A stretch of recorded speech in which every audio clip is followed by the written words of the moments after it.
ಕನ್ನಡದ ಮನಸ್ಸುಗಳಿಗೆ ನಮಸ್ಕಾರ. ಅಟ್ಲಾಂಟಿಕ್ ಸಾಗರದ ಆಳದಲ್ಲಿ ಈಗ ಯುದ್ಧದ ಕಾರ್ಮೋಡಗಳು ಕವಿದಿದೆ.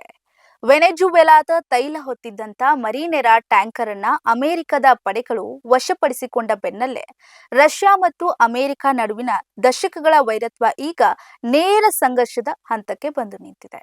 ಅಮೆರಿಕದ ಈ ನಡೆಯನ್ನ ಅಪ್ಪಟ ಕಡಲಗಳ್ಳತನ ಎಂದು ಕರೆದಿರುವ ಮಾಸ್ಕೋ ಕೇವಲ ಎಚ್ಚರಿಕೆ ನೀಡಿ ಸುಮ್ಮನಾಕಿಲ್ಲ. ತನ್ನ ತೈಲ ನೌಕೆಗಳಿಗೆ ರಕ್ಷಣೆ ನೀಡೋದಕ್ಕೆ ಅತ್ಯಾಧುನಿಕವಾಗಿರುವಂತಹ ಅಣ್ವಸ್ತ್ರಗಳ ಜಲ ಅಂತರ್ಗಾಮಿಗಳ ನೌಕೆಗಳನ್ನ ಅಟ್ಲಾಂಟಿಕ್ ಸಾಗರಕ್ಕೆ ಇಳಿಸುವ ಮೂಲಕ ವಾಷಿಂಗ್ಟನ್ಗೆ ನೇರ ಸವಾಲನ್ನ ಎಸೆದಿದೆ. ಈ ಸಂಘರ್ಷ ಮತ್ತೊಂದು ಮಹಾಯುದ್ಧಕ್ಕೆ ಮುನ್ನಡಿ ಬರೆಯುತ್ತಾ? ಹಾಗಾದ್ರೆ ಭಾರತ ಯಾರ ಪರ ನಿಲ್ಲುತ್ತೆ? ಈ ಕುರಿತು ಒಂದು ಕುತೂಹಲಕಾರಿ ವರದಿ ಇಲ್ಲಿದೆ. ನೀವು ನೋಡ್ತಾ ಇದ್ದೀರಾ ಬಿಪಿ ನ್ಯೂಸ್ ಕನ್ನಡ. ನಾನು ಭುವನ. ಈ ಬೆಳವಣಿಗೆಯು ಜಗತ್ತನ್ನ ಮತ್ತೊಂದು ಮಹಾಯುದ್ಧದ ಹೊಸ್ತಿಲಿಗೆ ತಂದು ನಿಲ್ಲಿಸಿದೆ ಎಂಬ ಆಘಾತಕಾರಿ ವಾದಗಳು ಇದೀಗ ಕೇಳಿ ಬರ್ತಾ ಇವೆ. ರಷ್ಯಾದ ಸಂಸತ್ತಿನ ಹಿರಿಯ ಸದಸ್ಯ ಅಲೆಕ್ಸಿ ಜುರಾವೇವ್ ಅವರ ಮಾತುಗಳಂತೂ ಬೆಂಕಿಗೆ ತುಪ್ಪ ಸುರಿದಂತಿದೆ. ಅಮೆರಿಕದ ಹಡಗುಗಳನ್ನ ಗುರಿಯಾಗಿಸಿ ದಾಳಿ ಮಾಡಿ ಮುಳುಗಿಸುವಂತೆ ಅವರು ಕರೆಯನ್ನ ನೀಡಿದ್ದಾರೆ. ನಮ್ಮ ಧ್ವಜ ಹೊತ್ತ ಹಡಗಿನ ಮೇಲಿನ ದಾಳಿಯು ರಷ್ಯಾದ ಮೇಲಿನ ನೇರ ದಾಳಿಗೆ ಸಮಾನ. ಅಮೆರಿಕಕ್ಕೆ ಬುದ್ಧಿ ಕಲಿಸಲು ಅಣ್ವಸ್ತ್ರಗಳ ಕ್ರಮವೊಂದೇ ದಾರಿ ಎಂದು ಗುಡುಗಿದ್ದಾರೆ.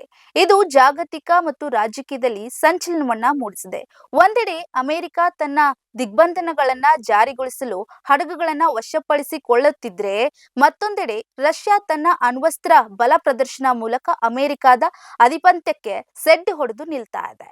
ಅಟ್ಲಾಂಟಿಕ್ ಸಾಗರದಲ್ಲಿ ಉಭಯ ದೇಶಗಳು ನೌಕಾಪಡೆಗಳು ಮುಖಾಮುಖಿಯಾಗಿರುವುದು ಕೇವಲ ಪ್ರಾದೇಶಿಕ ಉದ್ವಿಗ್ನತೆಯಲ್ಲ, ಬದಲಿಗೆ ಇದು ಅಮೆರಿಕ ಮತ್ತು ರಷ್ಯಾ ನಡುವಿನ ಪೂರ್ಣ ಪ್ರಮಾಣದ ಮಹಾಯುದ್ಧಕ್ಕೆ ನಾಂದಿ ಹಾಡಬಹುದು ಎಂಬ ಭೀತಿ ವಿಶ್ವಸಂಸ್ಥೆಯನ್ನ ಕಾಡುತ್ತಿದೆ. ಸಣ್ಣದೊಂದು ಕಿಡಿ ಹತ್ತಿದ್ರೂ ಅದು ಇಡೀ ಜಗತ್ತನ್ನ ಭಸ್ಮ ಮಾಡಬಲ್ಲ ಪರಮಾಣು ಯುದ್ಧವಾಗಿ ಪರಿವರ್ತನೆಯಾಗುವ ಸಾಧ್ಯತೆ ಹಿಂದಿಗಿಂತಲೂ ಕೂಡ ಈಗ ಹೆಚ್ಚಾಗಿದೆ. ಒಂದು ವೇಳೆ ಅಮೆರಿಕ ಹಾಗೂ ರಷ್ಯಾ ನಡುವೆ ಯುದ್ಧ ಪ್ರಾರಂಭವಾದ್ರೆ ಭಾರತ ಯಾರು ಪರ ನಿಲ್ಲಲಿದೆ ಅನ್ನೋದು ಜಾಗತಿಕ ಕುತೂಹಲ.